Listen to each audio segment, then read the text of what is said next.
One day, Thomas was at the quayside of a small village. Fish were being loaded into his cars. The work took a long time.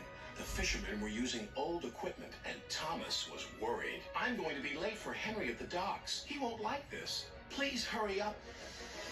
Thomas was rudely interrupted.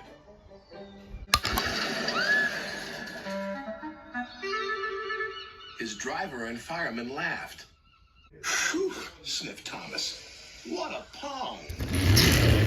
He was glad when they were speeding along the beautiful coastal run.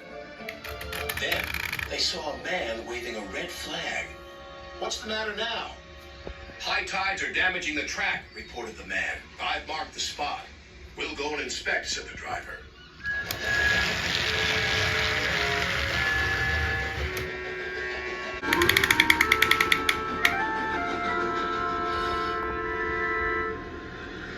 It would be dangerous for heavy engines like Henry, agreed the driver. But for Thomas, it's safe enough. The guard left a red oil lamp by the damaged track to warn engines. When we get to the docks, I'll tell them to close the line.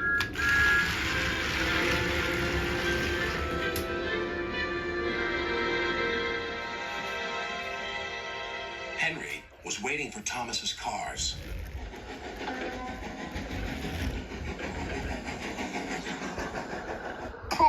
You're late, and that smell is making me ill. It's the fish, replied Thomas, and there's danger on the rails. That's why we're late. Ha! You're the only danger on the rails, Thomas. Now stop wasting time and get your cars hitched to my train. Thomas's driver and fireman were in the yardmaster's office when they heard Henry's whistle. He was speeding out of the station in his long-running train called the Flying Cupid.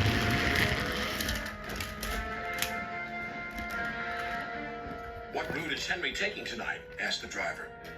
The coastal one, it's the quickest. But I told you, gasped the driver. That's dangerous for a big engine like Henry. The yardmaster quickly phoned the signalman. Henry roared past the signal box. I'll soon make up for lost time.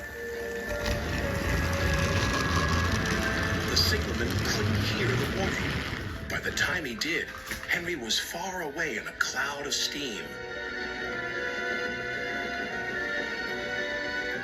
But when Henry reached the coastal track, his hopes for a fast run were dashed. Fog floated everywhere. I can't see.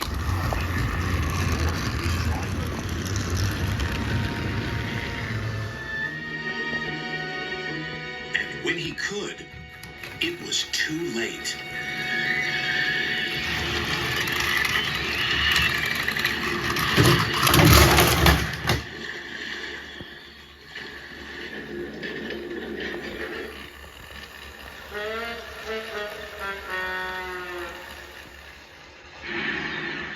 As soon as the tide was high enough, Henry was craned out of the water.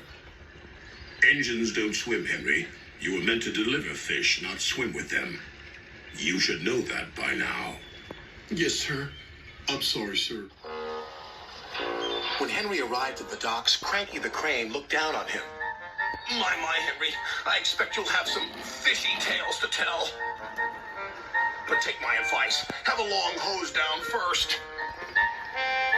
But there was worse to come. Look, they've caught all this fish and a green whale, too. It's not a whale, it's a monster. Henry was most upset. Thomas now felt sorry for Henry. Come on, your driver says it's time for a nice washdown. Then you'll feel much better. And Henry did. I'm sorry I was rude to you, Thomas. That's all right. But can you smell something? What? Fresh air, Oh, yes. replied Henry.